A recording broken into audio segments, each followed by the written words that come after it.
Bien, en la clase de hoy, 9 de junio del 2023, en nuestra materia Vida Humana, Sociedad y Derecho, tenemos, gracias a la tecnología y a la buena voluntad de un querido amigo, el profesor Alex Navas García, de la Universidad de Navarra, España, que va a compartir sus reflexiones con ustedes.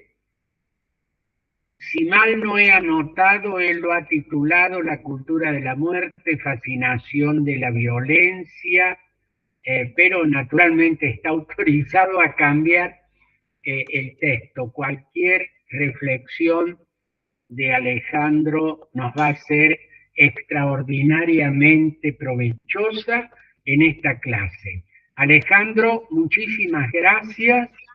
Quedas en posesión del micrófono, yo apago el mío y tienes a tu disposición hasta las 12:15 hora argentina. Gracias. Muy bien, gracias a ti por la invitación. Es un placer poder hablar con ustedes. Entro sin más en materia. Me he propuesto abordar 5 puntos.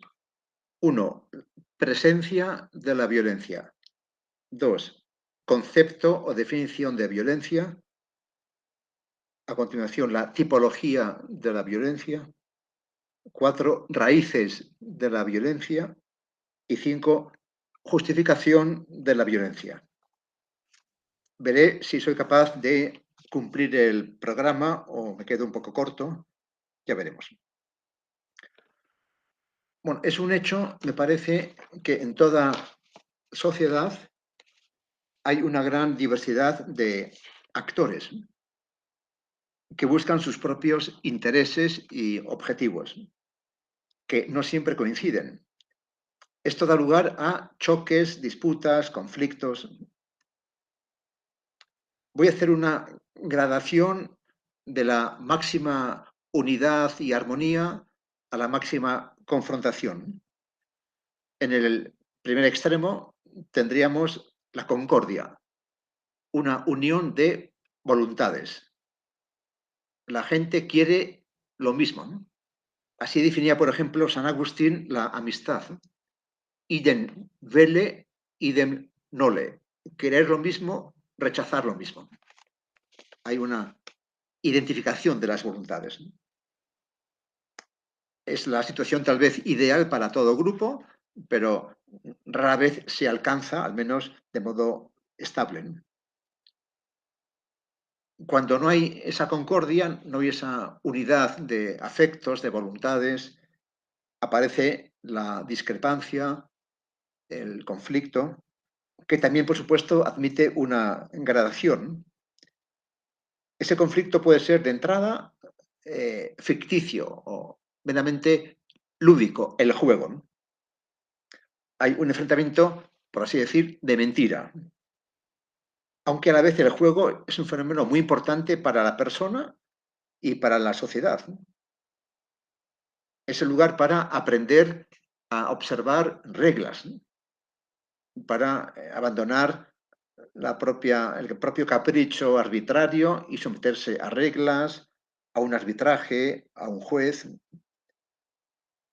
También implica un relevante aprendizaje social. Hay que prepararse, hay que entrenar cuando hay un juego físico, hay que trabajar en equipo, hay que aprender a ganar y a perder. Decía un amigo, lo malo de aprender a perder es que para eso primero hay que perder, ¿no? Pues eso se aprende para la vida, ¿no? Que uno no siempre logra lo que se propone, su capricho, uno aprende a encajar golpes.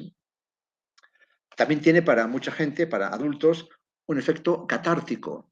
Uno desahoga su ira, frustración, estrés ante el tablero de juego o en la cancha y así no es agresivo con su mujer, con la pareja, con la familia, con los próximos.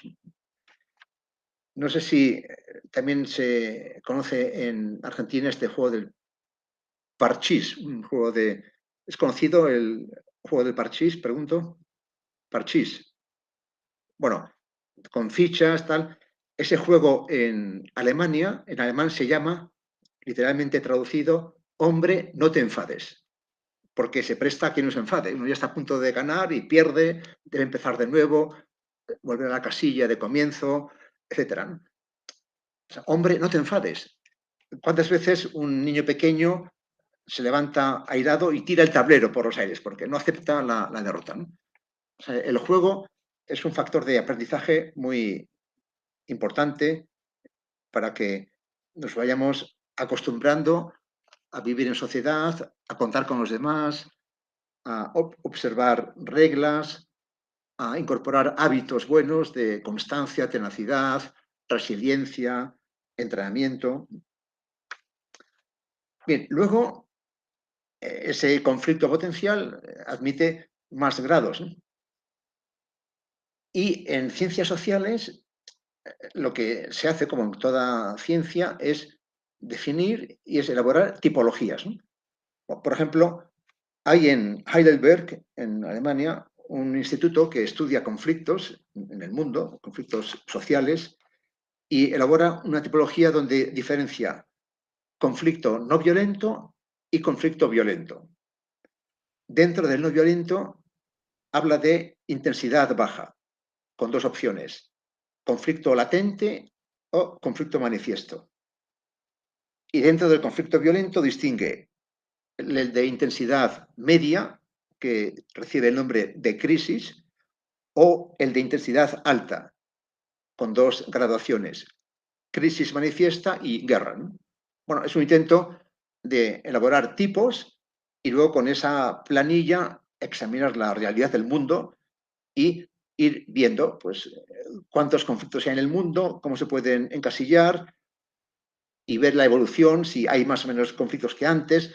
Bueno, es un intento sin duda estimable, eso que traduce el ansia que tenemos por situarnos, orientarnos, por ordenar, por clasificar y por evaluar, ¿no? El mundo es más violento que antes, menos violento. O sea, la violencia es una constante en la condición humana, ¿no?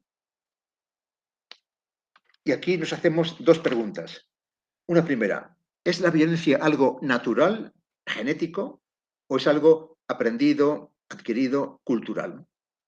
Hay aquí, por tanto, una expresión más de esa dicotomía típica entre cultura y naturaleza, entre lo genético y lo adquirido.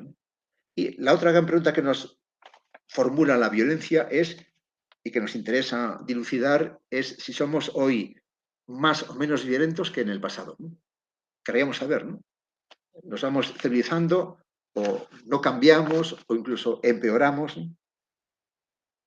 Una consulta a los manuales de historia, por ejemplo, nos dice que hay un cierto registro de muertes violentas en la modernidad, básicamente por guerras. Siglo XVI, 1,5 millones de muertos violentamente. Siglo XVII, 6 millones. Siglo XVIII, 6 millones y medio. Siglo XIX, 40 millones. Siglo XX, 180 millones por guerras. Bien, sabemos que el siglo XX ha sido también, de una manera paradójica y ambivalente, el siglo de máximo desarrollo del derecho, de la justicia, de la democracia, de las libertades, y también el siglo más sangriento de la historia, ¿no? La sangre ha corrido a ríos, ¿no? Esa paradoja nos incomoda, nos interpela, querríamos aclarar, ¿no? ¿Qué pasa con el ser humano, con las modernas sociedades? Lo grave para hoy, para nosotros, es que durante siglos o milenios incluso, la violencia se vio como algo natural e inevitable, como una tormenta, un maremoto, una especie de catástrofe que irrumpía en la vida de la sociedad y se cobraba su saldo de muertos y heridos y la gente estaba como resignada, ¿no? Hoy no, hoy creemos que hemos alcanzado un nivel de justicia, de libertad, de respeto a la persona y su dignidad, que hace que el recurso a la violencia sea algo inapropiado, fuera de lugar, anómalo, pero a la vez ese recurso es más habitual que nunca antes en la historia. Entonces, esta contradicción pues, nos produce perplejidad, incómodo.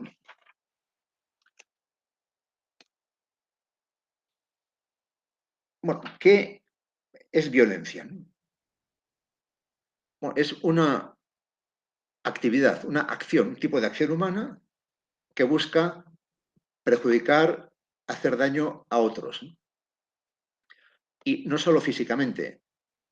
Ya adelanto que vamos a distinguir, por ejemplo, en cuanto a la índole de la acción de que se trata, violencia física, la bofetada, la puñalada, el disparo con arma de fuego, la bomba, violencia psicológica, violencia verbal, por ejemplo, el insulto, la lengua como instrumento para hacer daño, para difamar, calumniar, abrumar, ningunear, manipulación psicológica, el efecto luz de gas, por ejemplo, etc. Y violencia social, en la que se incide en la estructura social para privar a alguien de su libertad física, moral. O sea, es también violencia encerrar a alguien y no dejar que salga de la habitación, de la vivienda. O sea, se le recorta en lo que es su espontaneidad natural. O sea que, por tanto, violencia busca hacer daño físicamente, psicológicamente, lingüísticamente, socialmente. Y también siempre la violencia presupone un orden social, orden moral, orden legal, que se vulnera. Donde no hay ley, tampoco hay violencia propiamente dicha, ¿no? En la selva no es violencia que el león se coma la gacela, es la cadena trófica, sabes de quien pueda, cada uno busca su propia supervivencia. O sea, cuando no hay un orden establecido, vigente, tampoco hay propiamente violencia. Todo vale, es el caos. No cabe lamentarse porque es lo que se impone, esa conducta violenta, ¿no? Y luego la gran duda incógnita entre el carácter cultural o natural de la violencia, ¿no? A este respecto ha habido en las ciencias sociales y del hombre, antropología, sociología, psicología, etcétera, una como oscilación. A final del siglo XIX prima la perspectiva natural, biológica, genética, ¿no? Es la época de Darwin, de Galton, o sea, la eugenesia, el determinismo natural biológico, que es también, por ejemplo, una coartada para el imperialismo, ¿no? El hombre blanco es superior y tiene como misión histórica meter en cintura, civilizar a los pueblos primitivos, así que, y como estos no aprenden, son recalcitrantes, son empedernidos, pues es legítimo someterlos, castigarlos, privarles de libertad, tenerlos sometidos. En ese contexto, pues evolucionismo, eugenesia, determinismo biológico, natural. En el siglo XX el péndulo va al otro lado. Pensamos en Skinner y el conductismo, los experimentos de Pavlov. Va a mandar el medio ambiente, el entorno. Decía Skinner esa famosa frase: dadme a un bebé y haré a voluntad o un criminal o un santo de ese niño, porque todo depende de cómo se le condicione. Bien, hoy hemos llegado a un cierto punto de equilibrio. Sabemos que ambos factores intervienen, ¿no? El genotipo, la dotación genética, y el fenotipo, el ambiente, el entorno. Ambos influyen. O sea, no todo es genética y no todo es cultura.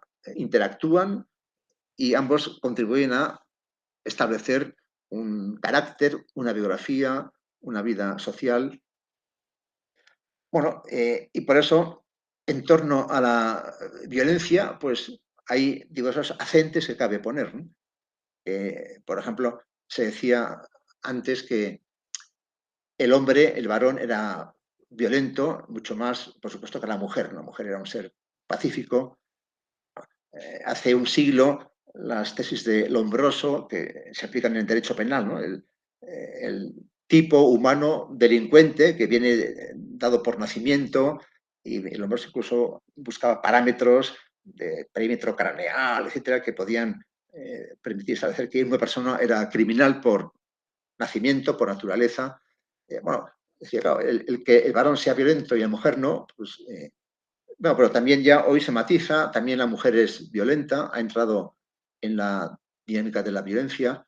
Está claro que ya se ve desde la escuela, el niño, el varón, es primitivo, primario, elemental, brutal. La niña es mucho más sofisticada, la niña usa la violencia psicológica, la murmuración, el aislamiento de la niña castigada o perseguida. O sea que hoy hay que matizar con más detalle, no se puede hacer un juicio global a la ligera, ¿no? Bien, así pues tenemos, hombre, mi intención no es sembrar confusión, pero al final es inevitable, ¿no? O sea, se verá que casi nunca hay en las ciencias sociales recetas unívocas, conceptos del todo precisos, causas del todo identificadas. Todo es confuso, ambiguo, matizable. Bueno, creo que eso pues, es inevitable y está bien que lo reconozcamos, ¿no? Así que, de momento, vamos a establecer que la violencia es una constante, que durante siglos se veía como un fenómeno natural, inevitable. Hoy nos preciamos de que el Estado, la sociedad son más civilizados, democracia, Estado de Derecho, respeto a la persona, libertades, etcétera. Pero aún así hay más violencia que nunca. Esto nos produce desazón, incomodo, conflicto. Tampoco está claro si la violencia es algo 100% natural o 100% cultural. Hay ambas cosas, ¿no? Y esto también emborrona y hace confuso la delimitación.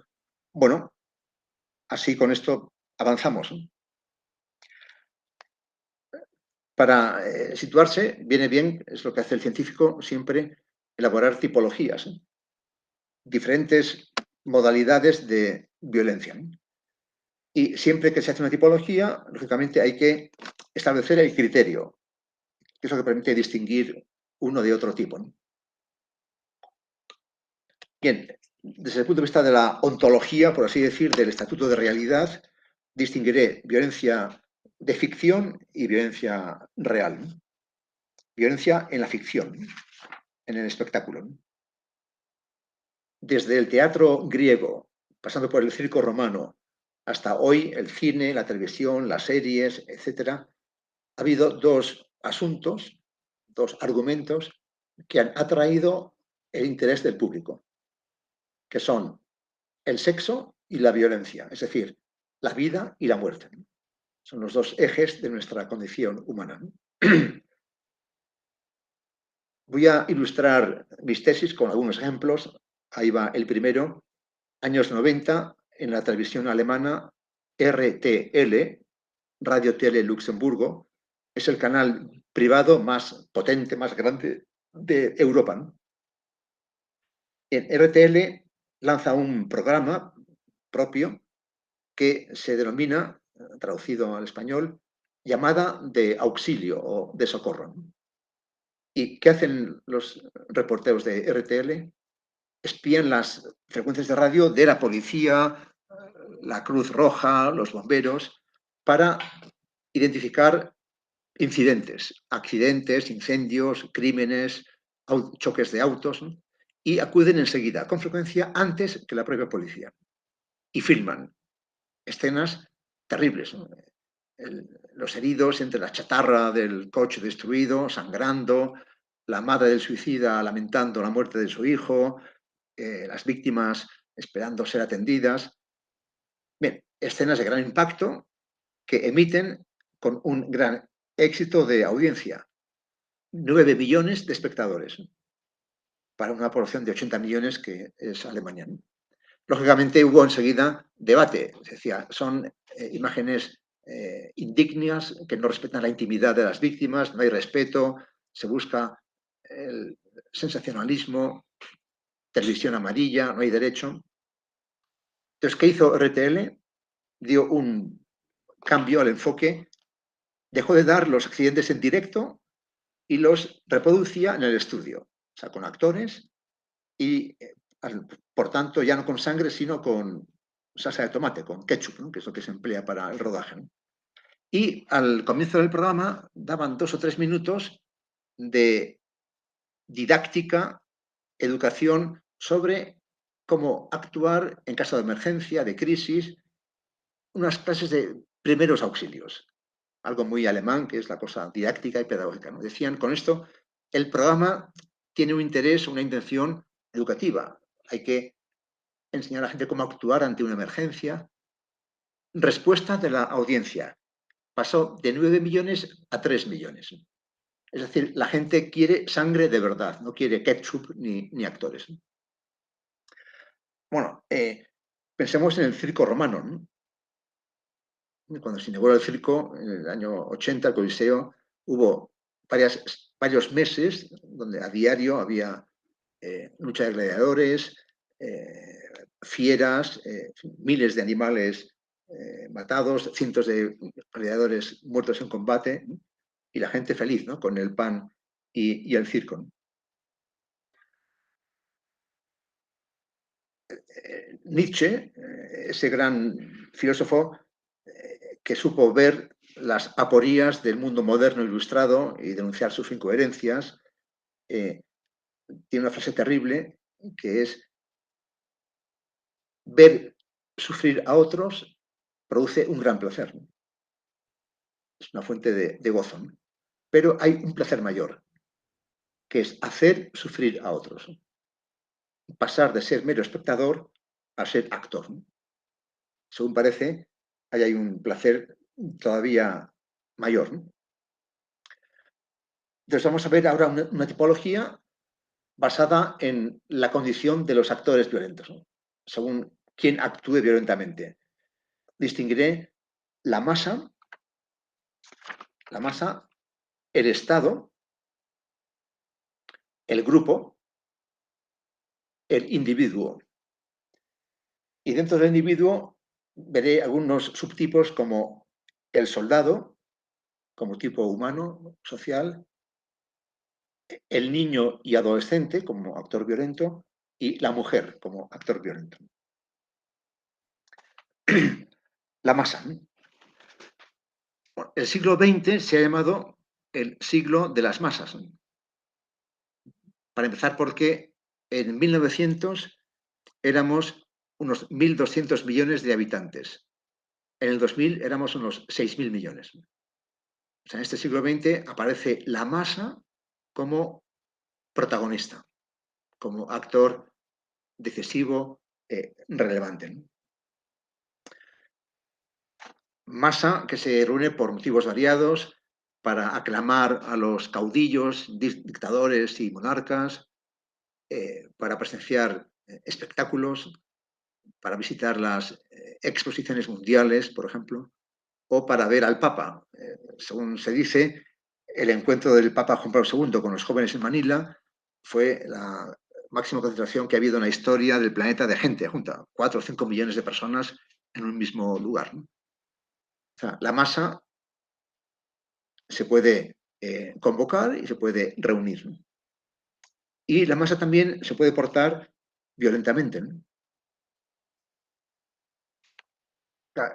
¿Qué convierte a gente que lleva una vida aparentemente vulgar, anodina, sin relieve, en elementos de una masa que es violenta, destructora, asesina? Bueno, pongo un par de ejemplos de los que vamos a destilar los rasgos de la masa como actor violento, ¿no?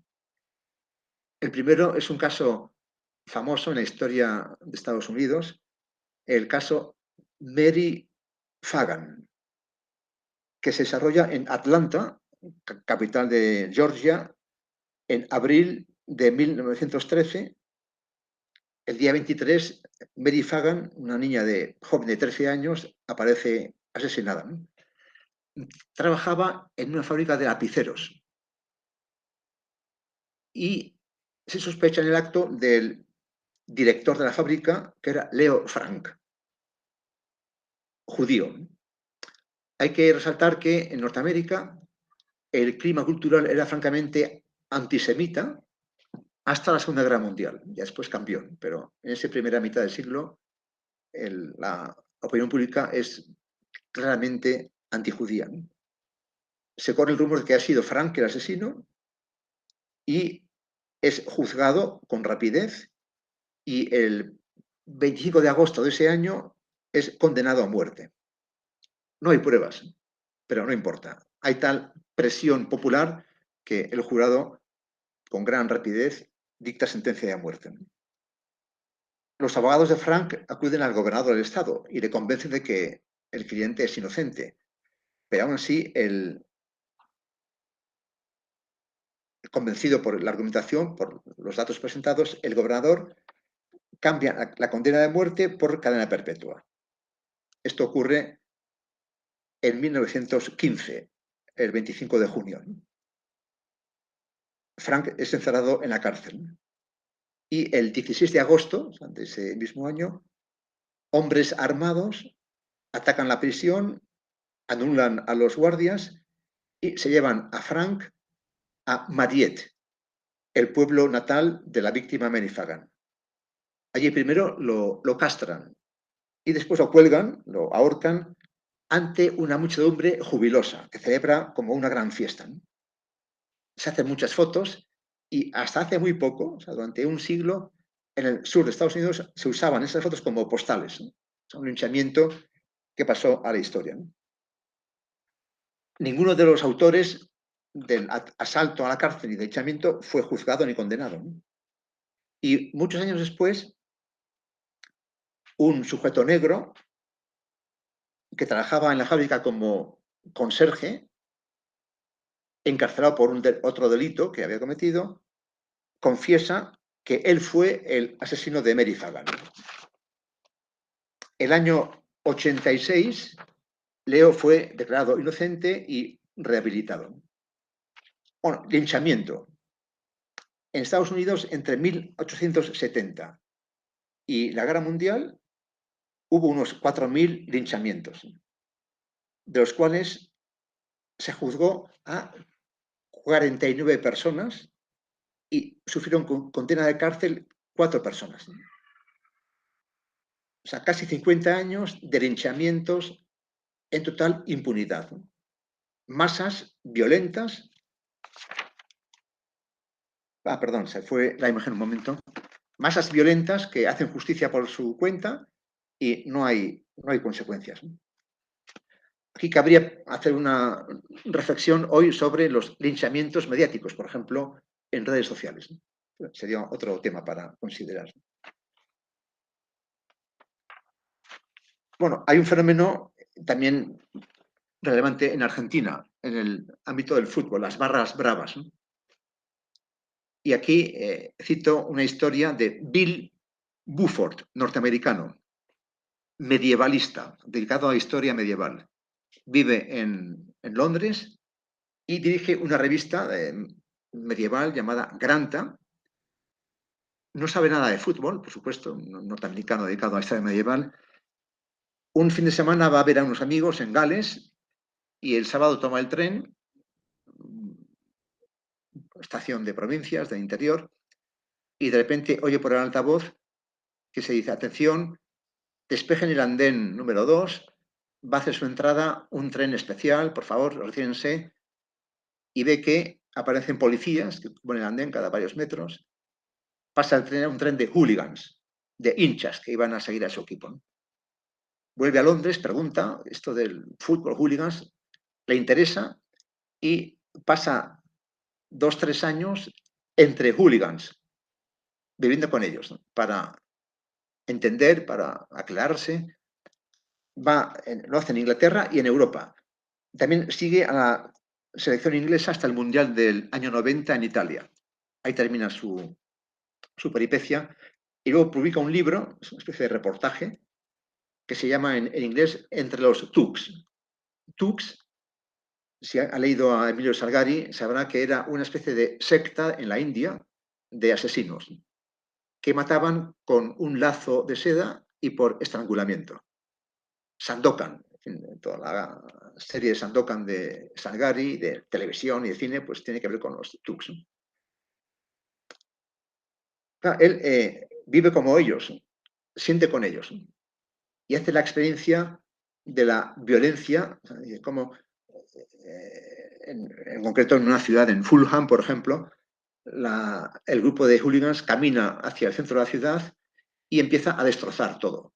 Bancos, farolas, escaparates, autos, todo lo que se pone a su alcance lo van destrozando. Y también hay lucha con la policía. El Mundial del año 90 fue en Italia, ¿no? Y en la fase de grupos, la FIFA y el gobierno italiano ubicó a la selección inglesa en Sicilia, en una isla, o sea, lejos, en lo posible, de Roma, de las grandes ciudades. Y allí fue Bill Buford y cuenta, y con esto acaba su peripecia, un enfrentamiento entre 4.000 hooligans y 5.000 policías.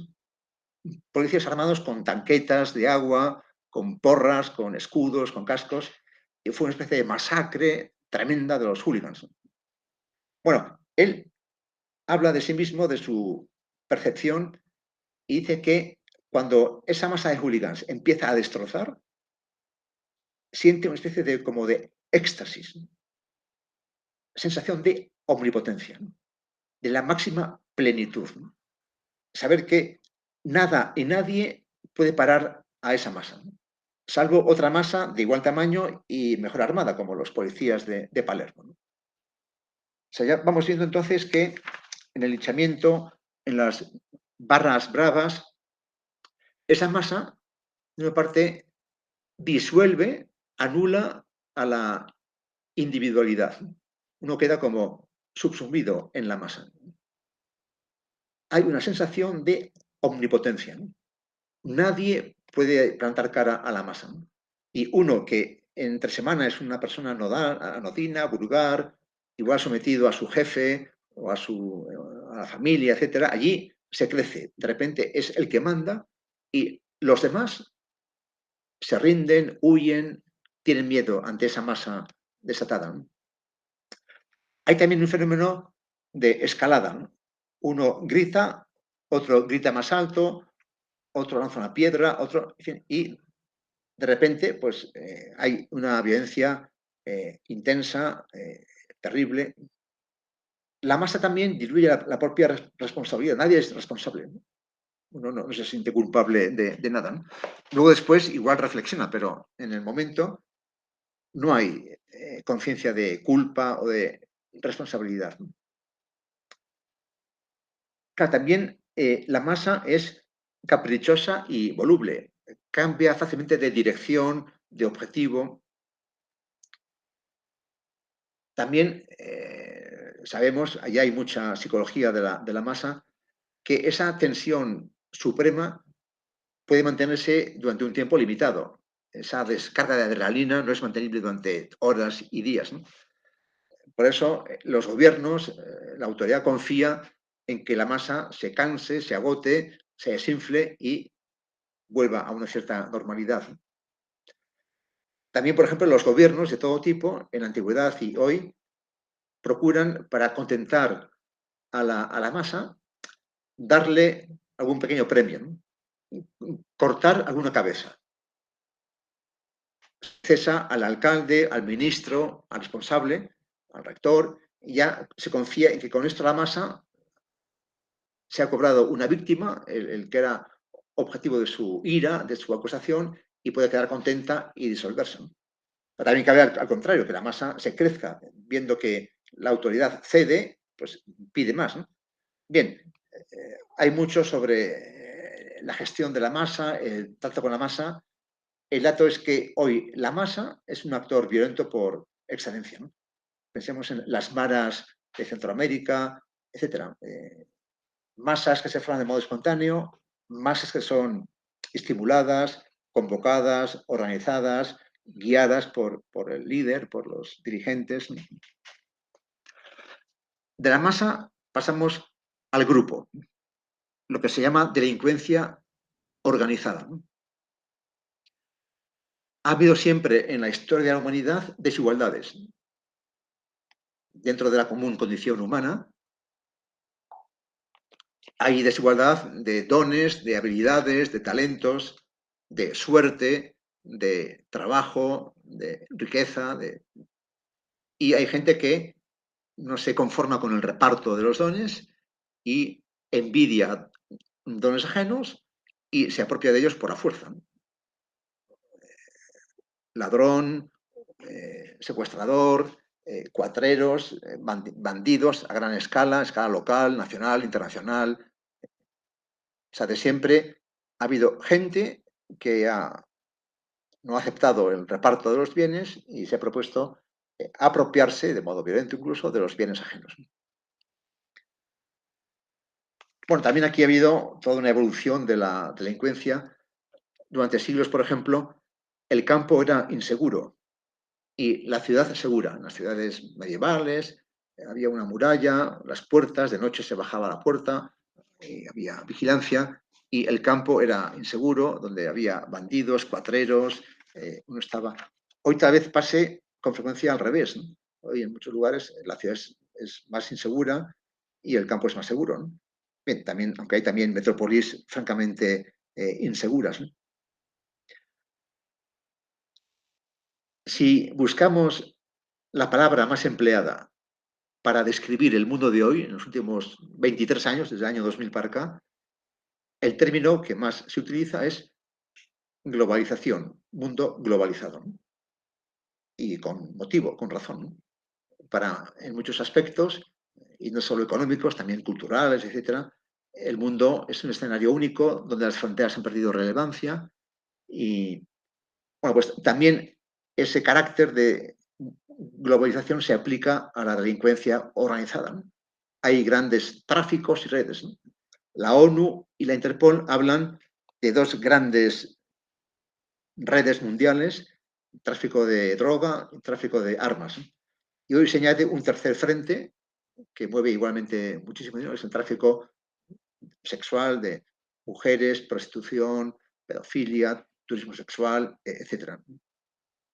Y donde intervienen auténticas corporaciones internacionales muy bien organizadas, con tecnología más avanzada que la de la policía, por ejemplo, ¿no? Con redes, contactos internacionales, bueno, y que pueden plantar cara a los propios estados, ¿no? Pues los carteles mexicanos, etcétera, ¿no? La mafia italiana. O sea, el delincuente hoy se organiza, ¿no?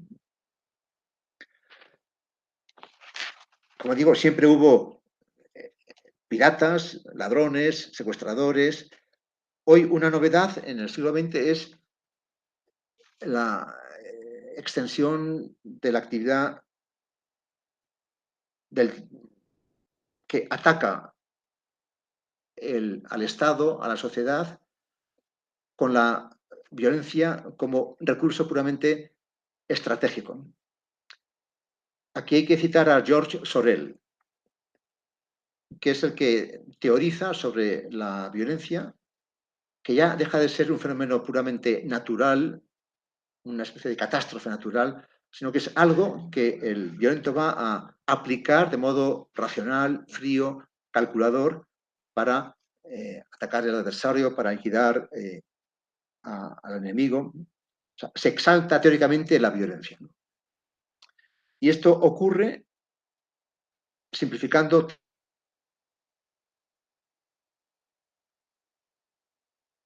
contexto de cambio social y cambio social rápido, vertiginoso. Esto arranca en el final del siglo XIX, en Europa, la Rusia de los zares, el imperio austrohúngaro, y ya después se va a extender por el resto del mundo, en fin, en Europa y en América, el IRA irlandés, la ETA española, las brigadas rojas italianas, la RAF alemana, los montoneros de ustedes, los tupamaros, etcétera, todo tipo de grupos que se enfrentan al Estado, a la sociedad, que declaran la guerra al orden establecido. Y aquí creo que cabe distinguir dos modelos o dos tipos que llamaré simplificando de derecha y de izquierda. ¿Qué se propone, qué plantea el violento de la derecha? Piensa que la sociedad está mal, que la evolución moderna de la sociedad es inaceptable, que vamos al catástrofe, al caos, y que se impone dar la marcha atrás. Hay que volver a un pasado más o menos remoto, que se idealiza como una edad de oro en la que el mundo estaba en orden, pero ocurre que con frecuencia la sociedad no acepta esa marcha atrás. Entonces hay que obligarla con bombas y atentados. Si la gente no acepta de buen grado esa vuelta atrás, les obligaremos con la violencia. ¿Y qué se dice desde la izquierda? Se coincide en el rechazo del presente, que es injusto, opresor, alienante. No se acepta el curso de la historia que ha desembocado en este presente que tenemos, que se ve como inaceptable, ¿no? Entonces se apunta a un futuro utópico, paraíso marxista o nacionalismo de un tipo o de otro, pero resulta que la gente no sigue a los ideólogos de esta izquierda radical, no acepta esa ruta. Entonces hay que obligarle con bombas. Bombas para que la sociedad, los gobiernos, la gente, pues acepte el rumbo que el violento sabe y que ve claro y que es el fanatismo, ¿no? Detrás de estos movimientos de terror, de terroristas, hay siempre una elaboración ideológica y una declaración de guerra al Estado contemporáneo. De entrada, se atenta contra los agentes del Estado, militares, miembros del gobierno, ministros, diputados, jueces, profesores, ¿no? Y luego ya, como estos actores se protegen y ya toman cautelas, se atenta en general contra cualquiera. En el fondo, estos grupos de terroristas saben que su declaración de guerra tiene poco sentido. No van a poder derrocar al gobierno. En el fondo, al menos en el occidente desarrollado, la intención es básicamente psicológica, es amedrentar a la población, meter el miedo en el cuerpo a la población, porque eso se consigue, ¿no? Bueno, ayer en Francia, un refugiado sirio apuñaló a 4 niños, están en estado crítico, y a un adulto, etcétera. Bueno, de repente ya, pues la gente saldrá al parque con miedo, con temor, se quedará en su casa. O sea, asustar a la gente es fácil. Y aquí los terroristas han sido maestros, ¿no?, en buscar los lugares, el momento para asegurar la máxima cobertura de la televisión, etcétera. O sea, se puede meter el miedo en el último hogar de la población, ¿no?, con un gasto pequeño de explosivos y de riesgo, ¿no? Bien, también los estados han recurrido a este expediente de terror, ¿no?, en España y en Argentina, ¿no? En España contra la ETA en su día, el GAL, un Estado que no consigue acabar con la ETA por vía legal, digamos, policial y judicial, pues recurre a pistoleros, ¿no? O, como ustedes saben, lo que pasó en Argentina, ¿no?, con los montoneros, ¿no?, un Estado que también se ve incapaz y llama al ejército para que acabe con el problema. El ejército lo hace de modo violento, como es propio, y luego, cuando debería haberse ido a su casa, sigue en el poder, ¿no? Eso ya vienen los problemas, ¿no?, de la Junta Militar y demás, ¿no? O sea, el terrorismo es propio de gente que combate el Estado, o también puede ocurrir que sea el Estado el que adopte una línea de acción igualmente ilegal y buscando probablemente la eficacia para eliminar al enemigo, ¿no? Bueno, como digo, es un fenómeno nuevo. Por ejemplo, cuando se dio el atentado de las Torres Gemelas en 2001, y el mundo cobró conciencia de la amenaza del terrorismo islámico, yihadista, y se planteó una cooperación internacional, la cruzada contra el mal, de Bush, etc. En ese momento, en Europa, tan solo unos pocos países tenían tipificado ese delito. España, Francia, Gran Bretaña, Irlanda, Alemania e Italia, donde había habido justamente grupos de terroristas en acción. En el resto de Europa no había delito de terrorismo. Claro, y si queremos que haya una acción concertada de los países, lo primero es tipificar de qué se trata para poder facilitar la acción policial de la Interpol, la extradición de terroristas, etc. O sea, que ha habido que hacer en la ONU y en Europa, pues primero una definición del delito para poder coordinar entre los países y con la Interpol la persecución de los actores terroristas. Bien, vamos viendo, ¿no? Primero la masa, ahora el grupo más organizado, ¿no? Y ahora nos encontramos con el Estado. Ya ha salido que también el Estado puede ser un actor violento fuera de la ley. Me parece que el Estado, su emergencia como actor social, es el dato más relevante de la historia moderna y contemporánea. El Estado, que cuando es bueno, entre comillas, es benéfico, es una maravilla, ¿no? Y lo llamamos Estado de Derecho, según la tipología de Kant, que es el que elabora este concepto. ¿Qué es lo que caracteriza a un Estado de Derecho? Primero, el imperio de la ley. Segundo, la separación de poderes. Y tercero, la elección democrática. Yo añadiría tal vez un cuarto rasgo, el respeto a las minorías.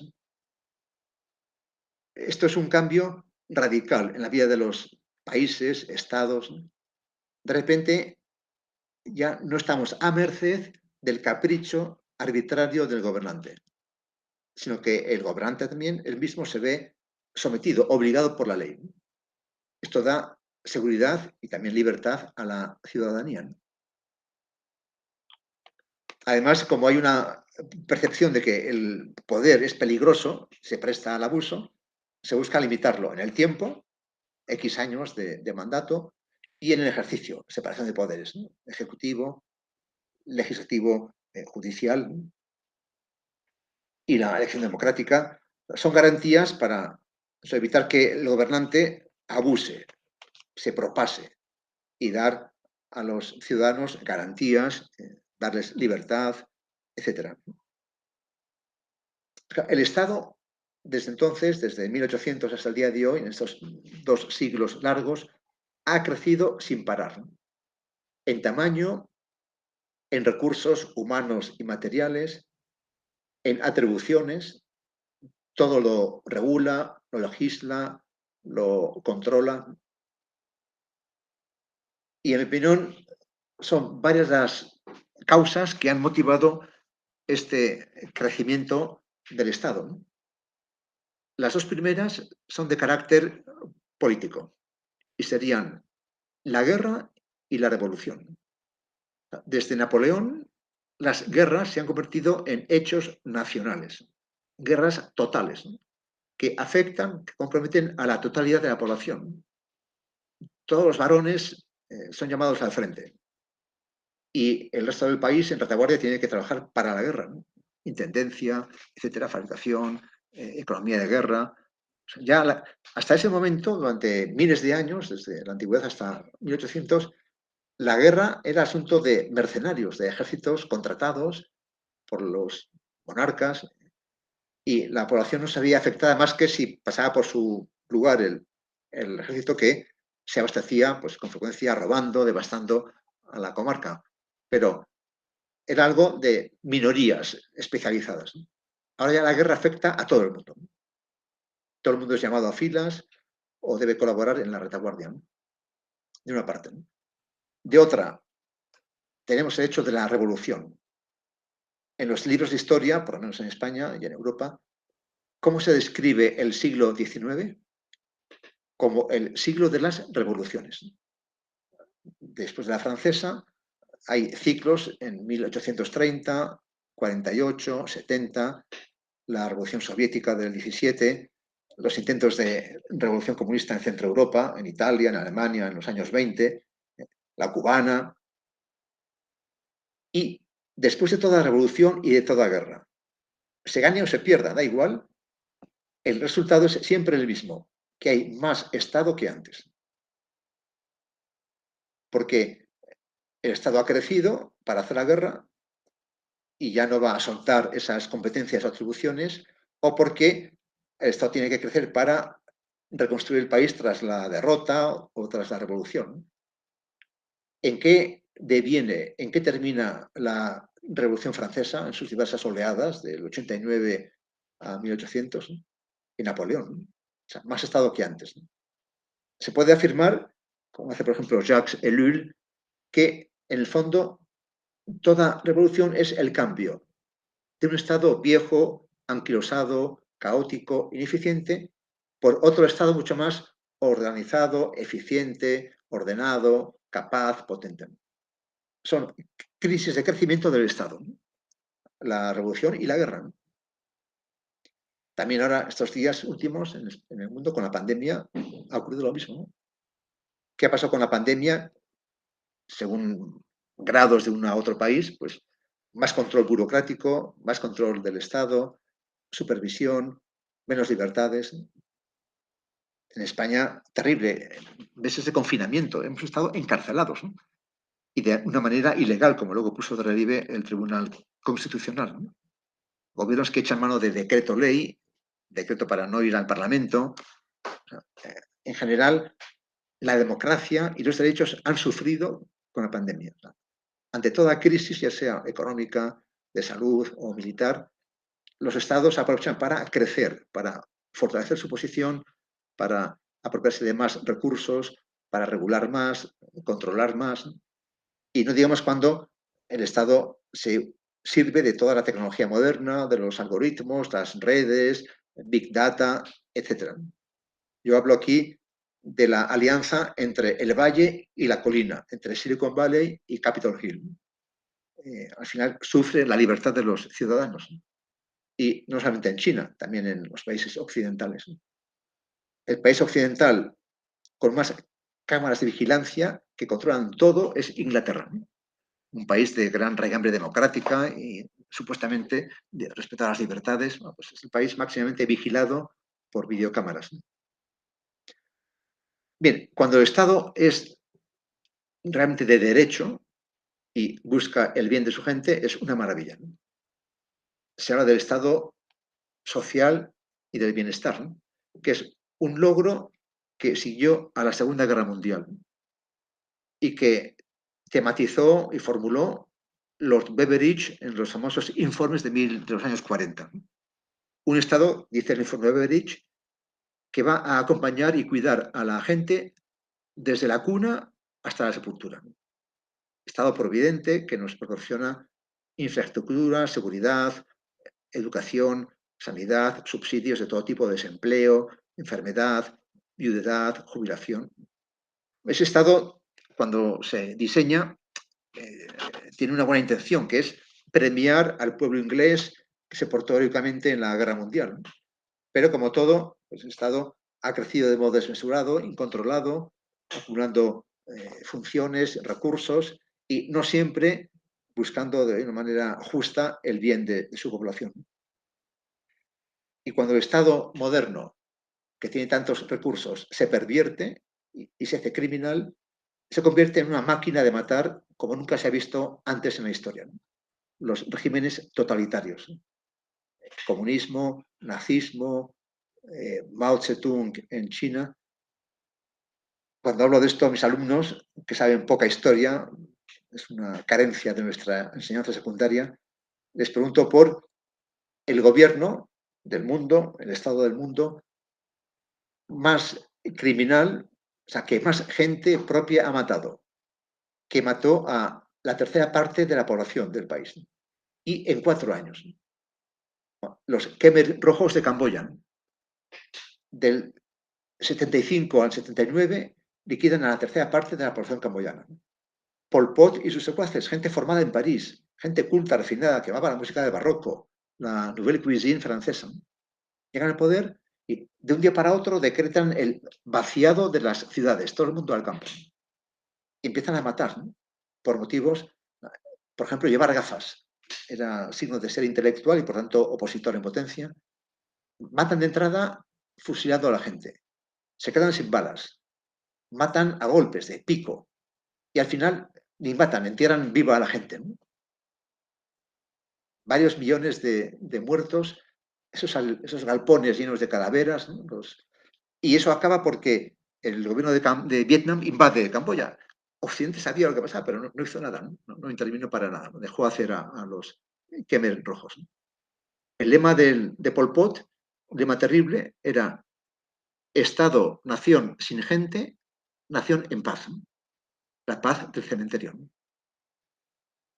Ya decía San Agustín, hace 16 siglos, que cuando el Estado se pervierte, se convierte en una cuadrilla de bandoleros.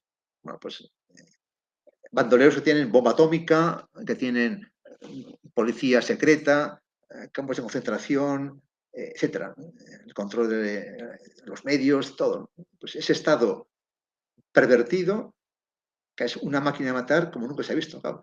Por eso en el siglo XX ha habido que acuñar términos nuevos para describir esos horrores, ¿no?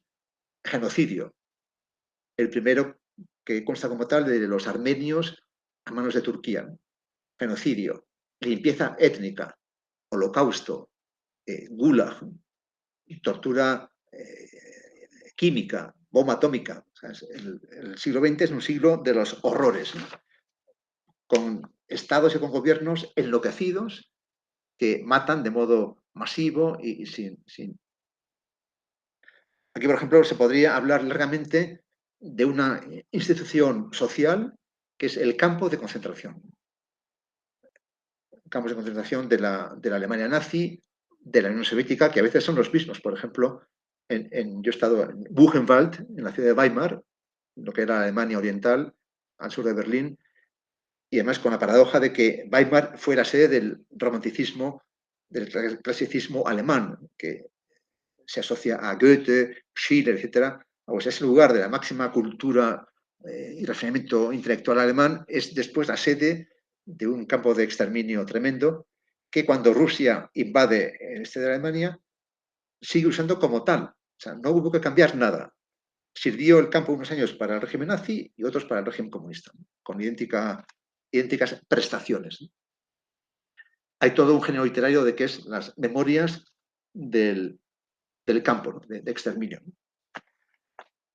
Y un resultado, un fruto de esa reflexión en torno al campo y al holocausto, nos la proporciona, por ejemplo, Hannah Arendt, la filósofa alemana, judía, que emigró a Estados Unidos, que fue testigo y cronista del juicio a Adolf Eichmann en Jerusalén.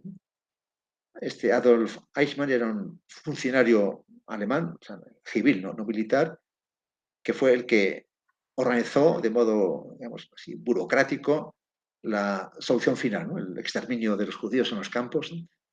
Al acabar la guerra huyó, se escondió en Argentina, fue encontrado por los judíos que lo llevan a Jerusalén y lo juzgan, ¿no?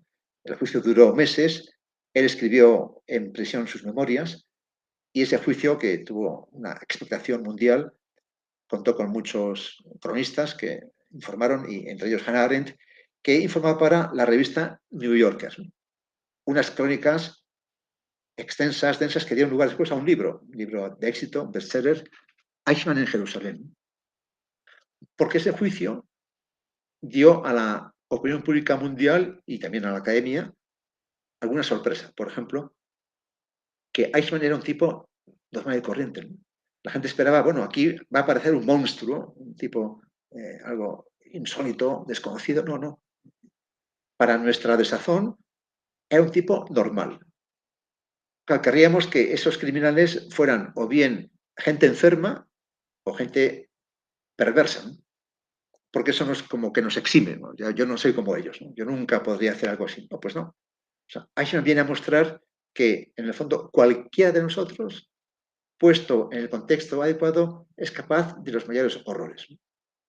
Esta es una lección que nos da el Holocausto, ¿no? Y que otros autores han ratificado, gente que han escrito las memorias como supervivientes, ¿no? Y el otro motivo de escándalo fue el papel de los dirigentes judíos, ¿no? Los llamados consejos judíos, ¿no? Cuando Alemania ocupa Europa y allí donde hay judíos, pues los juntan en guetos, ¿no? En Varsovia, etc. Y para facilitar la gestión hay un autogobierno judío de esos barrios de judíos, ¿no? Bueno, pues estos gobiernos, llamados consejos, fueron en gran parte del tiempo cómplices de los nazis, buscando tal vez evitar el mal mayor, pero fueron facilitando el exterminio, ¿no? Y esto, Hannah Arendt, que es judía, se atreve a decirlo y provoca en el mundo judío sionista un gran escándalo, un gran debate, porque ¿cómo puede ser, no? O sea, bien, o sea, ese estado criminal pervertido hace aflorar a la superficie el fondo absolutamente siniestro y terrible de mucha gente, personas, gobiernos, aparentemente respetables. Ya decía Pascal, el intelectual del siglo XVII, en uno de sus aforismos, me asomé al corazón de un hombre honrado y me asusté. O sea, es bueno que aprendamos. Ojo, porque esto que yo juzgo desde mi casa, al ver las noticias o al leer la crónica, esto, qué gente hay por el mundo, qué gente terrible. Bueno, cuidado, porque yo en esa situación podría ser como ellos, ¿no? Nadie está a salvo de cometer las mayores tropelías, ¿no? Bien, estamos viendo actores, ¿no? La masa, el grupo, el Estado, ¿no?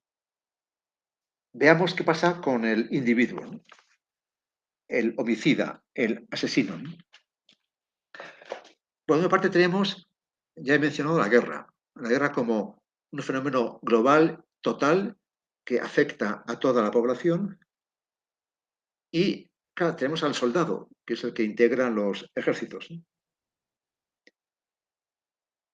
Hubo en la Segunda Guerra Mundial un experimento sorprendente o peculiar que hacen los norteamericanos con sus soldados. Norteamérica desembarca en Europa, en Normandía, ¿no? En junio del 44, y empieza la conquista hasta llegar a Berlín, hasta Alemania. Y cuando hay combates, frente, alemanes a un lado, al otro los aliados, los norteamericanos comprobaron que cuando se ordenaba hacer fuego contra el enemigo, la mayoría de los soldados disparaba a otro lado, al aire, al suelo, a un lado. Les costaba disparar a otros seres humanos, que fueran alemanes, supuestamente gente demoníaca y terrible. Había que amenazar, el oficial tenía que amenazar con la pistola a sus soldados para que dispararan, si no, no lo hacían. Este fue un dato alarmante para el Pentágono, para el gobierno norteamericano. Se vio que esa gente, que eran granjeros en Oklahoma o en Nebraska, formados durante un par de semanas en un campo de instrucción y enviados al frente, una vez en suelo enemigo, se sentían incapaces de disparar. Se ve que hay un temor, una reserva congénita que nos impide disparar a otro ser humano. ¿Qué hizo el Pentágono ante este hecho? Cambiar la instrucción de los soldados en una doble línea. Primero, en deshumanizar al enemigo, que ya no es, el enemigo no es un ser humano, y en lugar de enemigo se va a hablar de objetivo, blanco, lo vemos en las películas, ¿no?, de acción. Objetivo a las 3, blanco, hostil, o sea, quitar al enemigo carácter humano. Y de otra, automatizar los movimientos por repetición de miles y miles de veces, ¿no? De modo que ya, puestos en una situación adecuada, pues de modo automático ya el soldado dispara, fusil, la ametralladora, fuera, la bomba, ¿no?, y no piensa en que tiene enfrente a un ser humano, piensa en que hay un blanco. Claro, la tecnología favorece esta visión porque ya cada vez más esto es como un videojuego, ¿no? Las pantallas, los drones, ya no hay contacto físico con el enemigo, ¿no? Bombas lejanas, desde el aire, desde el mar, etc. ¿no? En la guerra de Corea, años 50-52, ya disparan la mitad de los soldados norteamericanos. Y en la de Vietnam, en torno al 90-95%. Era una guerra en gran parte de guerrillas. O sea que se ve que nos cuesta disparar, ¿no? Hay mucho estudiado sobre el soldado como carácter, como tipo humano, ¿no? Por ejemplo, se ha preguntado cuál es el móvil más fuerte que impulsa al soldado a combatir. No es el patriotismo, el odio al enemigo, la ideología, la defensa de Occidente, no, es el compañerismo. Cuidar del compañero. Es el lema de los Rangers norteamericanos. No, no se abandona al compañero, ni vivo ni muerto. Si ha muerto hay que recuperar el cadáver. Se crea un lazo que para muchos psicólogos es incluso más fuerte que el lazo del matrimonio, por ejemplo. Bueno, y con esto juega el ejército. Por ejemplo, los norteamericanos también comprobaron que la guerra de Vietnam se perdió en gran parte en casa por la opinión pública hostil hacia la guerra. Tantos reporteros de guerra, corresponsales en el frente, contando historias terribles, denunciando los excesos de los propios soldados aliados norteamericanos. Entonces, el gobierno aprende la lección y desde entonces los norteamericanos, cuando hay guerra, cuando se combate, acotan, limitan la libertad de los reporteros, que son, dice el término técnico, empotrados, asignados a una unidad. Y no pueden salir de ahí. O sea, van a estar donde quieran los mandos, ¿no? Van a cubrir tal zona, tal frente, tal operación y no otra, ¿no? ¿Por qué? ¿O con qué objeto? Primero, evitar que habían cosas indebidas, que no conviene que conozcan la opinión pública. Y segundo, confiar en que se creará una especial sintonía, un lazo afectivo entre el reportero y los soldados que llevará al reportero a informar de modo positivo, favorable, patriótico, entre comillas. O sea, importancia de la opinión pública, ¿no? Y de los lazos que se crean entre los soldados. Bueno, aquí también habría mucho que comentar, por ejemplo, soldados y droga. O sea, el ejército alemán en la guerra mundial estaba en gran parte drogado, desde Hitler hasta el último recluta, ¿no? Y también los aliados. No se concibe guerra, acción militar, sin presencia de droga. Droga que reparte el propio mando, el propio Estado Mayor, o que los soldados se procuran. El soldado como tipo humano, ¿no? El joven e incluso el niño como actor violento, ¿no? Este es un fenómeno contemporáneo. Baja la edad de los actores y de las víctimas de la violencia. Tenemos cada vez actores más jóvenes y también víctimas más jóvenes. Siempre hubo, por supuesto, entre la infancia y la adolescencia, básicamente chicos violentos o indisciplinados o activos, gente que se pelea, que discute. Esa es una constante, ¿no? También el varón necesita liberar ese plus de energía y desahogarse o bien en el deporte o en el ejercicio o en la pelea, ¿no? Lo que es novedoso es la presencia entre jóvenes y niños, incluso en colegios, de estructuras mafiosas, ¿no? ¿No? Bandas que roban entre niños pues el bocadillo, el sándwich, el móvil, el celular, que insultan. Bueno, estos días en España hay un debate sobre adolescentes que violan a niñas en grupos, ¿no? Y grupos de gente de menos de 14 años, ¿no? Que no son ni imputables penalmente siquiera. Ya es una especie de deporte. O sea, presencia entre jóvenes de fenómenos que antes eran propios de adultos. Esto está muy estudiado y hay muchas historias y muchos relatos. Y tenemos a niños y jóvenes, de una parte, en el mundo de la delincuencia ordinaria y en la guerra. Los niños soldados. Se calcula que habrá ahora mismo varios cientos de miles de niños y adolescentes guerreando, básicamente en conflictos nacionales, de guerrillas, de guerras civiles, y también niños que usan los delincuentes, ¿no? Los carteles de la droga, las bandas, porque tiene muchas ventajas, ¿no? El recurso a estos niños o adolescentes, ¿no? De una parte, es gente con frecuencia abandonada, niños de la calle, sin familia, huérfanos, con familias desestructuradas. En ciencias sociales, por supuesto que admitimos que hay causalidad, hay causas y efectos, ¿no? Pero no siempre es fácil determinar qué es causa y qué es efecto, ¿no? Entonces, por eso hablamos más que de causa-efecto, de variables y su correlación, dejando a un lado, dejando en el trasfondo lo que sea causa y lo que sea efecto, ¿no? Un ejemplo, alguien contempla en la televisión, en el cine, en la pantalla, imágenes violentas, ¿no? Eso le conmociona, le produce un impacto emocional, sale a la calle e imita esa conducta y mata, viola, asesina a alguien. ¿Qué fue causa de qué? ¿Fue la imagen violenta causa de esa reacción que lleva a ser violenta a su vez? ¿O es al revés? Ya es una persona violenta que de por sí, que en su casa busca imágenes violentas que van a confirmar su disposición anímica. Bueno, nos da igual. El hecho es que se correlacionan, se asocian ver imágenes violentas y la conducta violenta. Bueno, pues sabemos en Norteamérica que el factor, la variable que mejor se asocia, que más se asocia a la delincuencia juvenil es la ausencia de la figura paterna.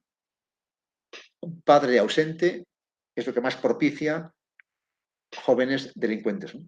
Por motivos comprensibles. El padre es con frecuencia la figura que inculca valores, orden, ley, moralidad, etc. O sea, están disponibles, abandonados, solitarios, son manipulables. Van a encontrar en la banda o en la milicia una alternativa a la familia que no tienen. Van a la guerra o al delito como a un juego. No tienen escrúpulos, no se dan cuenta de lo que hacen.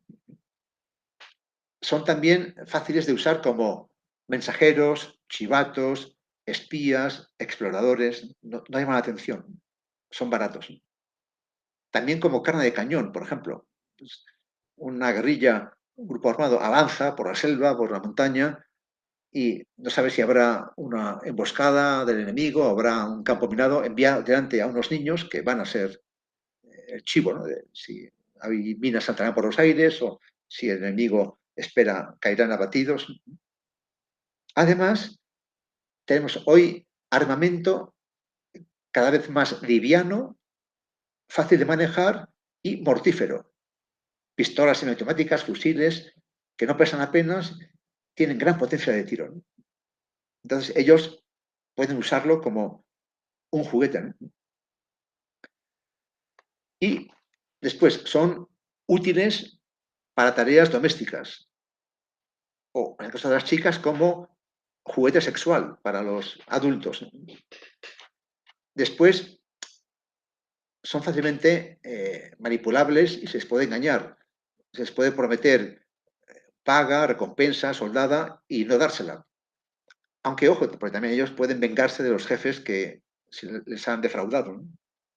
Y si los niños son apresados por el Estado, por la policía, por el ejército, como son menores, no van a la cárcel, van teóricamente a centros de rehabilitación, pero apenas hay para todos, se van a escapar pronto. O sea que el recurso a niños y jóvenes es francamente lucrativo.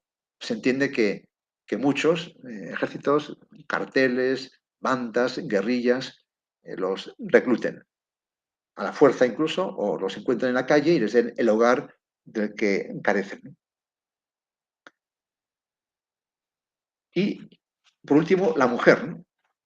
Que ha sido de modo tradicional la víctima de la violencia del varón machista, pero va habiendo casos con más frecuencia cada vez de mujeres violentas, ¿no?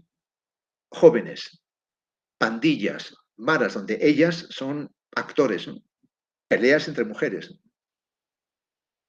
O, por ejemplo, en la mafia italiana hay una figura típica que son los pentiti, los arrepentidos.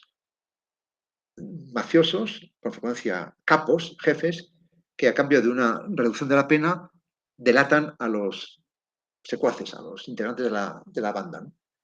Bueno, es muy frecuente que cuando esos capos son detenidos o encarcelados, o mueren, la viuda tome el mando. Una figura ya muy habitual de la mamma, la mujer, que asume el mando, ¿no? Y no hay mujeres pentiti. Ellas son mucho más duras, implacables y fuertes que los varones. O sea, en todo el mundo hay bandolerismo dirigido por mujeres, ¿no? Norteamérica es el paraíso de las armas de fuego, como sabemos, ¿no? Bueno, pues hay cada vez más mujeres con armas de fuego. Eh, Lady Gun, que van a los campos de tiro, que se entrenan, también por seguridad, pero ya por afición. Las marcas clásicas, Colt, Smith y Wesson, etcétera, tienen líneas para mujeres, ¿no? Con complementos. Y se sabe que una vez que la mujer tiene armas de fuego, gasta más que el varón en nuevos modelos, complementos de todo tipo, de cartucheras, cargadores, etcétera. O sea, la mujer echa mano del armamento y dispara, ¿no? Por ejemplo, también se decía que hasta ahora el fenómeno de la pornografía, el fenómeno terrible, también asociado a la violencia, era un fenómeno puramente masculino. Bueno, pues ya no. Hay un número creciente de mujeres que ven pornografía y que hacen pornografía, ¿no? Productoras de pornografía, ¿no? Y además diciendo, como a modo de excusa, que la pornografía de los varones es brutal, elemental, primitiva. En cambio, la que hacen ellas es mucho más sofisticada, artística, con valores. O sea, va habiendo una homogeneización de la conducta entre varón y mujer a efectos de la violencia, ¿no? O sea, ya no es un fenómeno puramente masculino. Hay también mujeres que disparan, que atracan, que dirigen bandas. Muy bien, hasta aquí la tipología. Vamos a por las raíces de la violencia. Factores, causas que empujan a la gente a una conducta violenta, ¿no? Distinguiré primero raíces biológicas que nos da la ciencia moderna de la etología, ciencia de la conducta animal y humana, en los rasgos que tienen en común. Esta ciencia nace en el siglo XX, después de la Guerra Mundial, Carl Lorenz y otra gente así, cuando la tecnología permite observar desde dentro la vida de grupos animales, desde las hormigueros, grupos de lobos, aves, todo tipo de... Podemos con chips, con cámaras, podemos hacer una radiografía cabal de la vida de los grupos animales. Y hay 5 factores que compartimos con ellos, ¿no? Uno, violencia ligada al ámbito del territorio. Animales territoriales, ¿no? Que marcan territorio, ¿no? Los perros, ¿no? También, pues, cuando uno saca el perro a pasear, pues va orinando en esquinas para marcar el territorio, ¿no? También el hombre es con frecuencia animal territorial, ¿no? Los alumnos, por ejemplo, aunque no haya asignada una silla, un puesto en clase, pero tienden a sentarse en su lugar, y si de repente uno llega antes y ocupa el sitio que es mío, pues me enfado, ¿qué hace? ¿Cómo se atreve a ocupar mi territorio, ¿no? En el living, en el aula, fácilmente uno delimita el territorio, ¿no? Dos, hay una violencia ligada a la jerarquía, ¿no? El macho alfa o beta, lobos, gorilas, etcétera, el más fuerte manda, ¿no? Mientras lo sea, porque hay siempre un joven a la espera para derrocar al líder, ¿no? Animal dominante, animal sumiso. También en los grupos humanos hay gente dominante, gente sumisa, ¿no? Hay una violencia también ligada a la supervivencia, ¿no? Comer o ser comido, ¿no? la cadena trófica. Y cuando me enfrento a un animal más fuerte, pues o bien huyo o me escondo o me hago el muerto. Después hay una violencia ligada a la sexualidad, ¿no? Lucha por la pareja o violencia en la propia cópula sexual, la mantis religiosa que se merienda al macho cuando hacen la unión sexual. Y por último, hay también en ambos reinos, animal y humano, una violencia lúdica, el juego, ¿no? Que sirve también para entrenarse para la caza, para la lucha, defensa, ataque, ¿no? Los niños juegan con espadas de madera, eso es un entrenamiento para futuro ejercicio de la guerra, ¿no? Y también los animales pues aprenden jugando a actuar después como depredadores. Esa violencia de raíz biológica. Hay después factores ya sociales y culturales. De una parte, la tecnología. Ya antes apuntaba con el caso de los niños y jóvenes, armas cada vez más mortíferas, ¿no? Y de más fácil manejo, ¿no? O sea, la tecnología favorece la muerte violenta, ¿no? Desde la hacha de piedra hasta la bomba atómica hay un largo recorrido, ¿no? Armas mortíferas. Después también, por ejemplo, la demografía. Hoy sabemos que la ciudad, la gran metrópoli, es un lugar donde hay tensiones, fricciones, por el simple rozamiento de unos con otros, ¿no? Como las partículas brouvianas en un recinto cerrado, también niños en un aula, adultos en un ámbito limitado, chocan, se enfrentan. O sea, la violencia lleva siempre inscrita en su ADN una tensión, digo, la ciudad lleva en el ADN una tensión de violencia y de enfrentamiento y de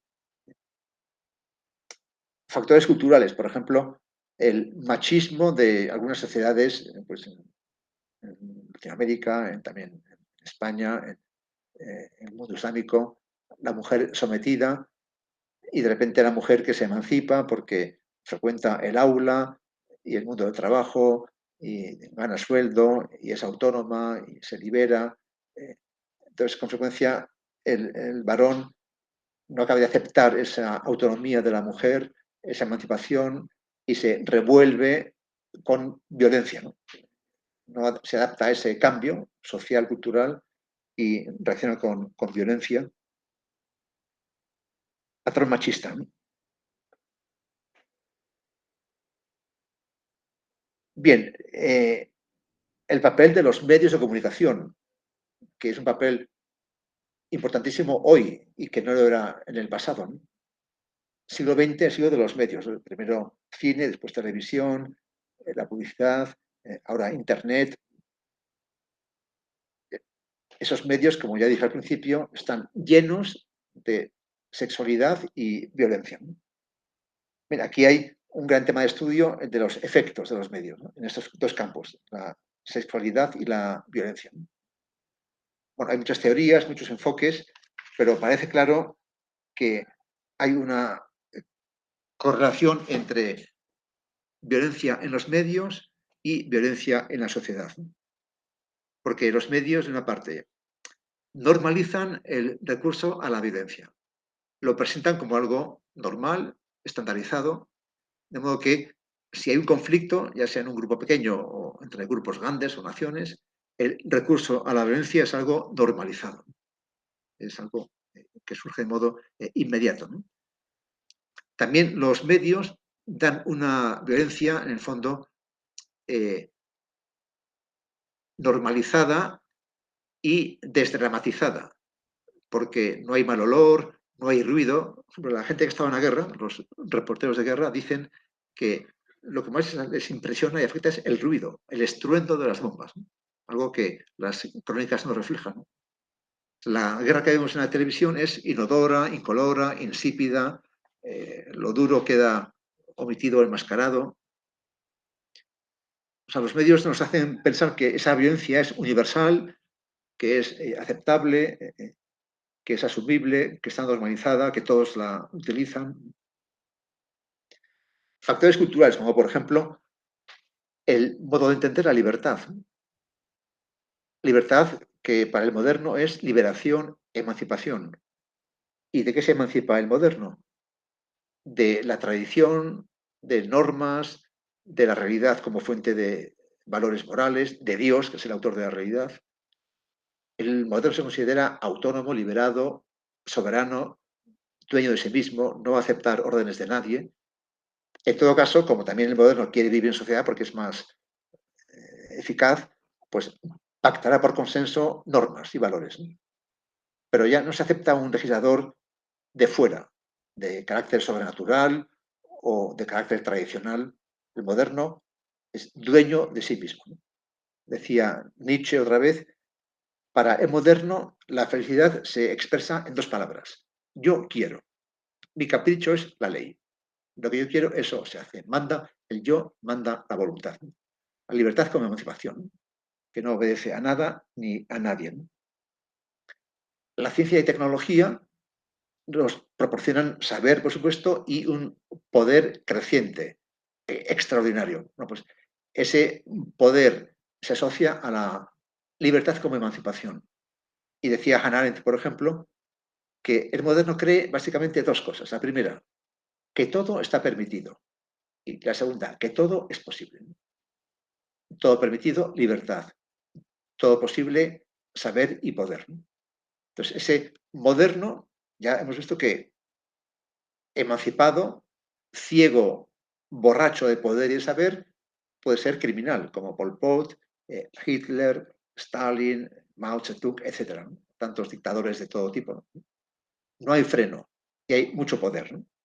No hay escrúpulos. ¿No? Luego, en la cultura, por ejemplo, el odio. ¿No? Hoy vemos en el mundo, también en Argentina, ¿no? Sociedades polarizadas, ¿no? La famosa grieta, ¿no? Dos bandos irreconciliables, ¿no? Odio. ¿No?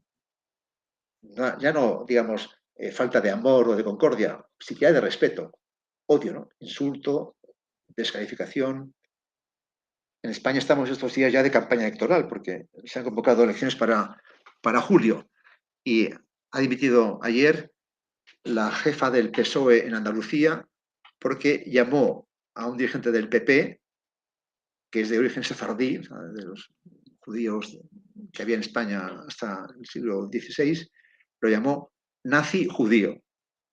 El escándalo, al menos ha tenido que dimitir. Ha habido tal presión en su propio partido que ha tenido presión, pero está al orden del día insultar, descalificar, negar al otro el pan y la sal. ¿Qué produce odio? ¿Cómo nace el odio en la gente, en una persona? Creo que hay una doble raíz del odio. ¿No? Por una parte, envidia. Envidia hacia un bien, una cualidad, un talento que otro tiene y del que yo carezco. ¿No? Y querría tenerlo. ¿No? Y dos, conciencia de la propia inferioridad, que puede ser absoluta o relativa. Relativa en el sentido de que yo aspiro a mucho y tengo menos de lo que aspire, de lo que aspiraba. ¿No? Entonces, eso me enfada, ¿no? Y me molesta y me enfrento a la que considero causa de mi frustración. Igual no tengo un poco, pero quiero tener más. ¿No? Riqueza, lo que fuere, poder, influencia. Entonces, busco un culpable de mi carencia, que puede ser otra persona, otro grupo, nación, sociedad, Dios, etc. Entonces, me enfado con el que es causante, supuestamente causante, de mi limitación, de que yo no tenga aquello que considero justo, a lo que aspiro con legitimidad. Entonces, me siento inferior, o bien porque lo soy en términos absolutos, o porque quería tener más de lo que tengo, encuentro un culpable de mi carencia y voy a por él. O sea, no, ese es el odio. ¿No? Querría exterminar, eliminar al culpable de mi privación, ya sea riqueza, territorio, poder, influencia, lo que fuera. ¿No? El odio es terrible porque mata el alma. Una persona que odia no es feliz, por definición. ¿No?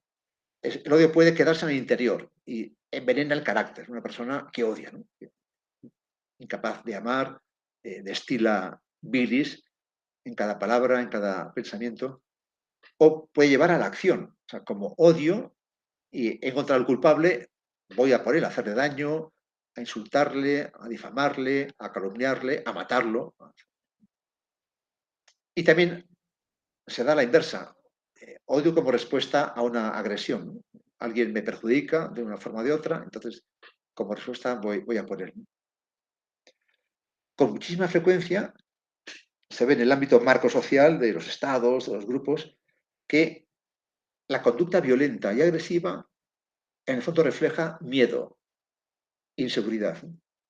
Tantos dictadores, déspotas, gobernantes o narcotraficantes, delincuentes, que ven por todas partes enemigos, conspiradores, a los que matan a su propio entorno, hijos, herederos posibles, lugartenientes, porque no se fían de nadie. Está siempre, al final, Stalin, por ejemplo, cuando murió, tuvo un ataque, estuvo tiempo, un rato largo, solo porque nadie se atrevía a acercarse a él, ¿no? Por miedo a la depuración, a la represalia, a caer en desgracia ante un capricho del líder. O sea, el que aterroriza a otros está con frecuencia previamente aterrorizado él mismo. Y como se siente inseguro, ve por todas partes amenazas y se adelanta para eliminar la amenaza antes de que acaben conmigo, ¿no? Antes de que otro me golpee, yo golpeo primero. Es la lógica de esos déspotas, jefes de Estado, tiranos, delincuentes, pero jefes empresarios o padres de familia. O sea, casi siempre esa conducta agresiva y que odia esconde en el fondo debilidad, temor, inseguridad.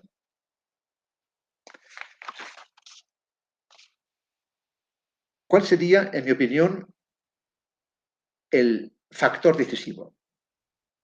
¿Qué es lo que hace atractiva la conducta criminal? El homicidio, la eliminación del otro, ya sea uno aislado o un grupo o una raza.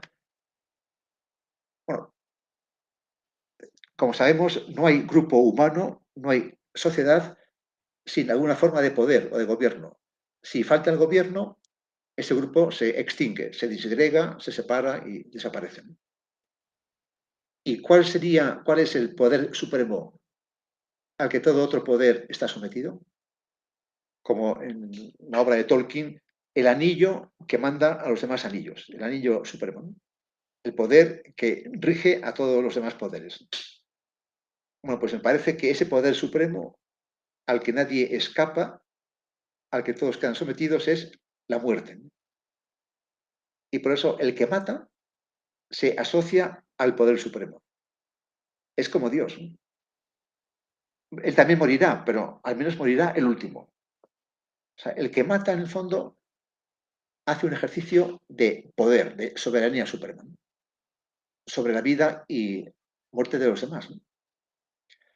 Dice la psicología forense que, por ejemplo, el violador, el agresor sexual o el cliente de la prostituta no busca tanto un placer venéreo, sensible, sino busca la sensación de dominio sobre la víctima o sobre la prostituta, ¿no? Yo he pagado, ya tú estás a mi merced para hacer lo que yo diga, ¿no? Lo que yo quiera, ¿no? O sea, no es tanto buscar placer sensible, sino ejercitar el dominio sobre otra persona, ¿no? O sea, ese delincuente, el que mata, se hace como Dios, ¿no? Es el móvil provisto más decisivo y determinante de la conducta violenta, ¿no? Bien, hasta ahora, como es lógico, hemos pensado que la violencia es algo negativo, es mejor ser pacífico, eh, pero a veces esa violencia se justifica, ¿no? ¿Cuándo la justificamos?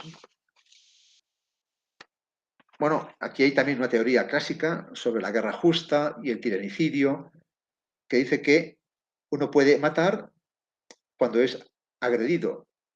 Si a uno le agreden en la calle un delincuente o a una nación, otra nación vecina, hay una invasión, uno puede someterse si no se considera capaz de combatir puede huir si puede, si tiene piernas rápidas, pues sale corriendo, ¿no? Uno puede entregar su cartera o su territorio y aceptar que el otro, pues, por aplastamiento, se nos impone, ¿no? O uno puede luchar, ¿no? O sea, se acepta que es legítimo responder con la fuerza a una agresión injusta, ¿no? Aquí hay unos requisitos que ha elaborado la doctrina de la guerra justa, ¿no? Que sea el último recurso, que haya habido medios, una actividad de negociar, de la diplomacia, etcétera, ¿no?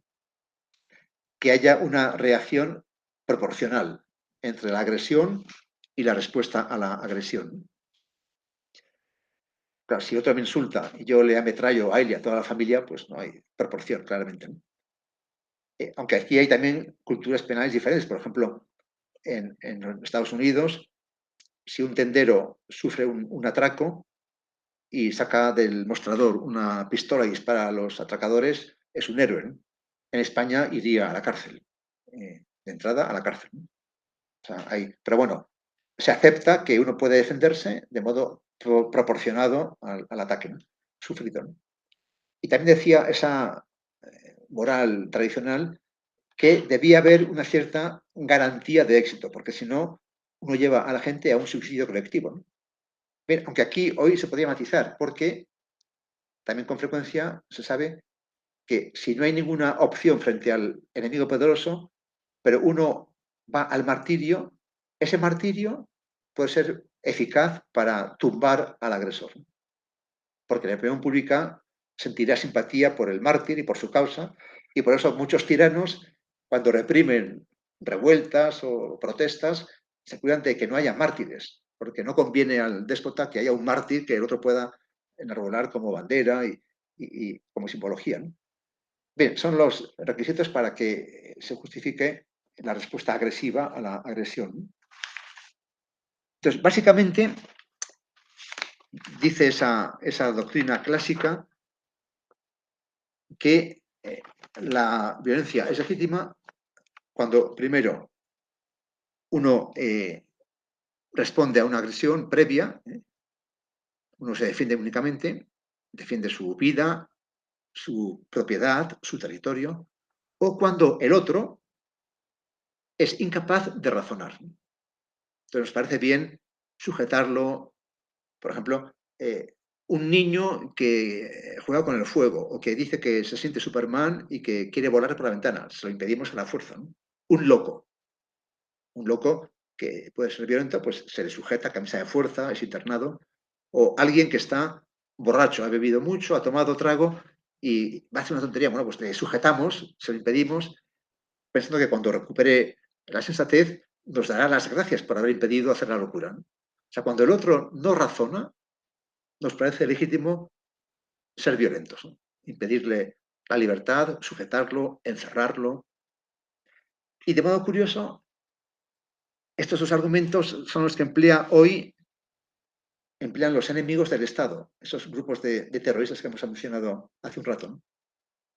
¿Qué dicen los terroristas? La ETA, etcétera. Dicen que el Estado es agresor. Hay una violencia sistémica del Estado. Por su mera presencia, el Estado nos oprime, nos aliena. Entonces, cuando yo pongo bombas, simplemente respondo a la agresión previa del Estado, ¿no? O dos, dice el terrorista, el fanático, el Estado y la sociedad son menores de edad, no disciernen, no piensan, no razonan, y yo, por tanto, que sé lo que hay que hacer, con bombas les obligo a obedecerme. Es como el azote que da un papá a un niño que no razona. O sea que esos argumentos que valen para el ámbito micro también se emplean para el ámbito microsocial, ¿no? O bien el Estado es el agresor, o bien el Estado y la sociedad son inmaduros y no razonan. Y dice lo mismo el Estado también, moderno, ¿no? Con frecuencia el Estado del despotismo ilustrado decía, el pueblo es inmaduro, no sabe lo que le conviene, hay que sujetarlo con policía, con cárceles, con amenazas, ¿no? O dice el Estado democrático, la gente se porta mal, es delincuente y yo con la policía y el aparato represivo respondo a la agresión previa de malos ciudadanos, ¿no? Pero es siempre en acción el mismo argumentario. O bien el otro empezó, yo únicamente respondo a una agresión previa, o bien el otro es incapaz de razonar. Y como no razona, pues hay que sujetarlo para que no cause daño. Me he quedado a 3 minutos del plazo previsto. Pido disculpas por no haber agotado el tiempo y damos paso a un poco de coloquio. Era la idea, me parece, ¿no, Ricardo?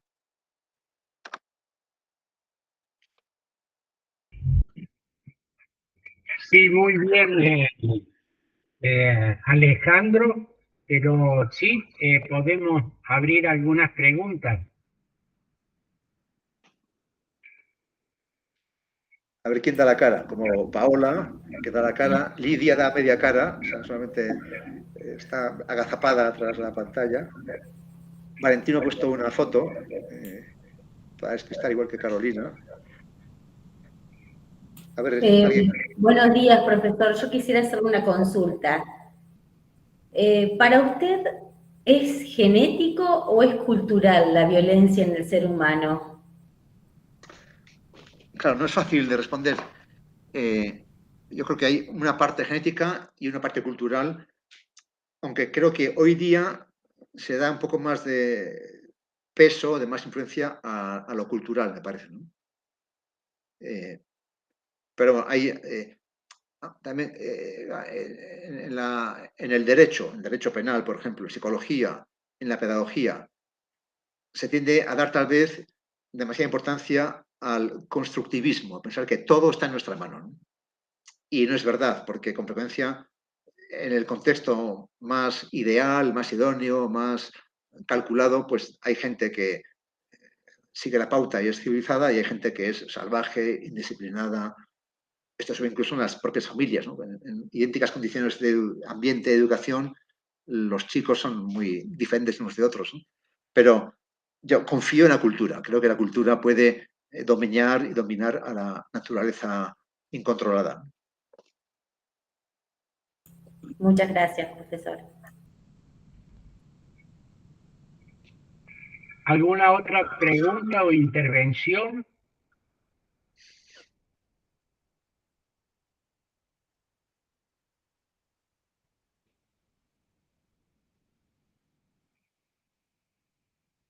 Por mi parte, profe, nada, la única intervención que quería hacer era que me pareció sumamente interesante la exposición. La verdad que la disfruté mucho. Gracias. Bien, por fin un comentario sensato, alguien que ha captado de verdad la importancia de la sesión. Es Borman. Gracias por la aprobación.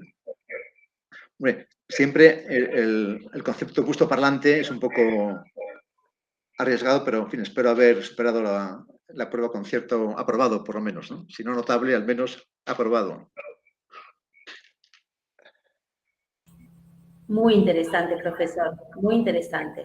Es Bien. más, cuando habla de la justificación me llevó al artículo 34 del Código Penal nuestro, que se basa en eso, o sea, defendernos de una violencia que sea con una proporción a la violencia que se nos genera. Bueno, muy interesante en todo sentido. Muy bien.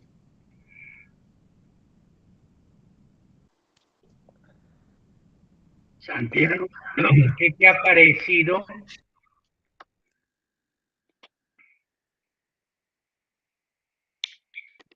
Buenas, no, la verdad que sí, comparto con mis compañeros, fue muy interesante, sí. Por ahí, esto, como que nos involucramos en temas que todavía no habíamos tocado, entonces esto estuvo muy enriquecedor para la clase. Muy bien.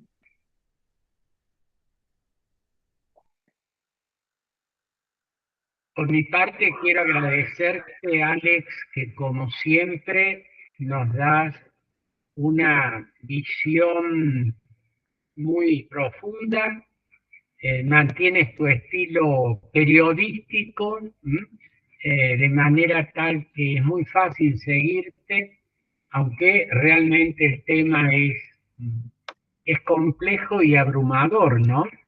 Si uno piensa muchos de los ejemplos que has dado, algunos los hemos comentado en clase, incluso puesto algunas obras literarias, de la enorme cantidad de maldad y de daño fundamentalmente que en el siglo XX se ha dado, ¿no?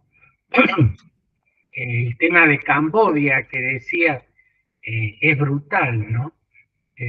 Stalin, Hitler, en fin, tantas otras episodios dolorosísimos en la historia de la humanidad, ¿no?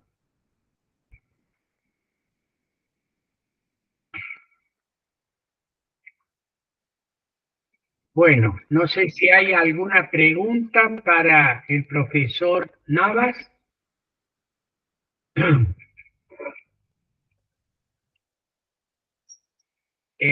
Quiero decirte, Alejandro, que Gonzalo Fernández dice, aunque entré tarde, he disfrutado de tu exposición como siempre. Muy bien, me alegro.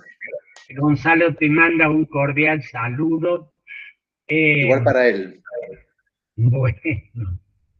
Bueno, vos sabés que esta clase queda grabada, Alejandro, Bien. y que utilizamos este sistema porque luego lo colocamos en YouTube y tiene una difusión, o procuramos que tenga una difusión más amplia.